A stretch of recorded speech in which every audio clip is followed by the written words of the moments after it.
Steve and Veronica were very much in love. Recently married, they had purchased a small cottage on a large property out in the country. The area they had moved to was known as Sunlands. Sunlands because it received more sun every year than any other part of the country. During the summer, the temperature would often exceed 40 degrees Celsius.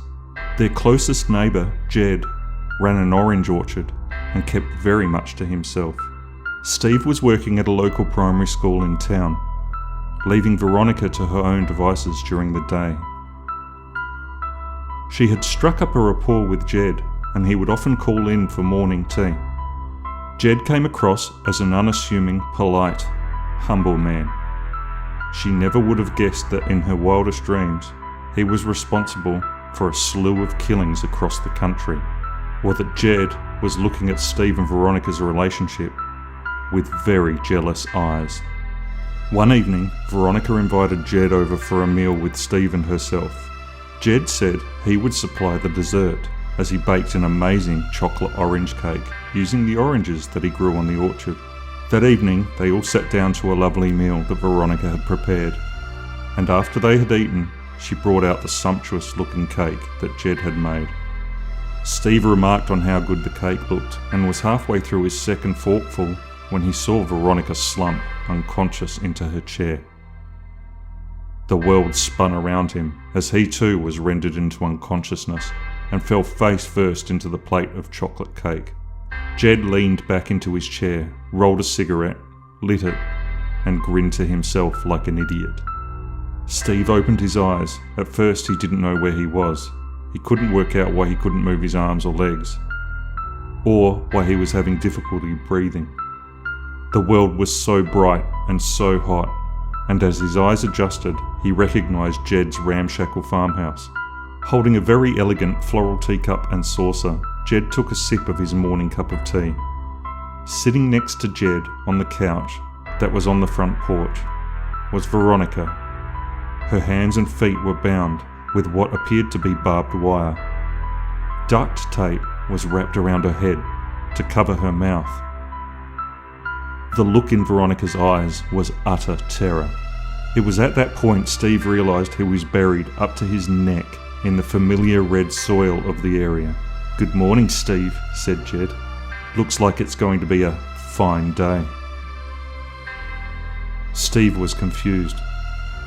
"What the fuck is going on, Jed?" "Veronica, oh my god, Veronica." "Let her go, you bastard. So help me, if I get out of this, I'm going to tear your throat out with my bare hands and feed your heart to the dogs." Now, Stevie Weevy. Foul language will get you nowhere. Don't you know you'll catch more flies with honey than vinegar? Jed took another sip of tea. "The weatherman says it's going to reach 46 degrees today, Steve. And as you can see by the thermometer I've conveniently placed next to you, it's 8 AM and already 32 degrees. And do you know something, Steve? It's always 10 degrees hotter close to the ground." Steve started to scream more profanities and threats at the top of his lungs. Jed slowly walked over to him, whistling. He took out a 3-inch blade from the scabbard on his belt. Steve's eyes widened with fear and anger. "Let her go, motherfucker. Now, Stevie boy. What did I just tell you about profanity? If I blasphemed as a young lad, my mother would grab my tongue and wipe soap on it. And I'm sorry to say this, Steve, I'm all out of soap. So I'll just have to improvise." He gripped Steve's jaw with a calloused hand, forcing his mouth wide open, and cut Steve's tongue out. Steve's screams changed to a gurgle sobbing as he started choking on his own blood. Jed tossed the tongue into the orchard and a crow swooped down, greedily snagging it up, flying away. The large man walked over to his car and opened the boot. He removed a small camera on a tripod and set it up looking at Steve. "Me and your girl are going to watch you bake like a potato in the sun.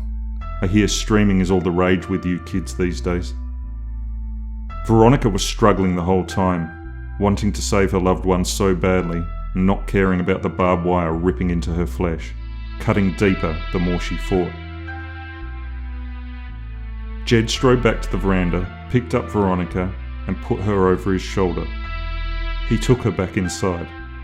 The old door creaked shut behind them, and Steve heard the ancient reverse-cycle air conditioner that Jed used to cool the house rumble to life. He looked to his left at the thermometer. It read 38 degrees and was rising fast.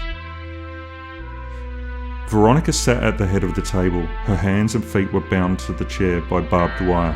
Tape still covered her mouth. Jed picked up a small TV and put it on the table. He pointed a remote control at it and the screen clicked to life. Steve's head was jutting out of the sand and could clearly be seen on the monitor. His face was bloodied from the wound Jed had inflicted. 2 hours is the record, Veronica. By lunchtime, Steve's head will be cooked like a boiled egg. And he laughed. Crickets chirped to life outside as the sun started to set. Jed sharpened his knife at the other end of the table. He was muttering incoherently to himself. As Veronica looked around the room she was in, she saw a door slightly ajar. The dining room light shone through, and she could see what appeared to be a mixed pile of men's and women's shoes. On the kitchen bench there were several jars, each containing different body parts, including hands, feet, and eyes. 3 jarring, large, thudding sounds were heard at the front door, and Jed jumped to his feet. "Who is it?" he asked in a sarcastically sweet voice. He was answered by another large thud. Jed looked at the screen on the table and couldn't believe what he saw.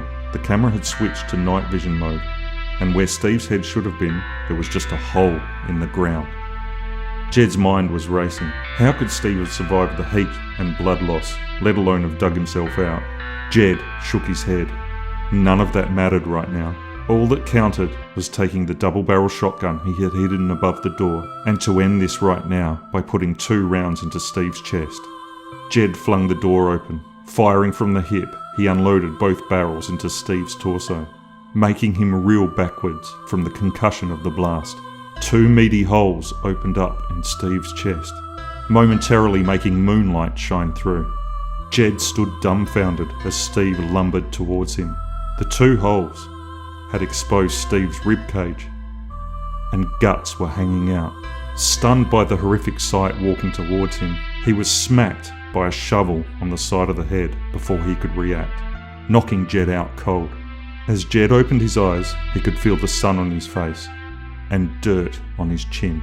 Madness and panic both dawned upon him with equal measure as he realised he had been placed in the very hole he had dug for Steve. He glanced at the thermometer. It read 42 degrees Celsius.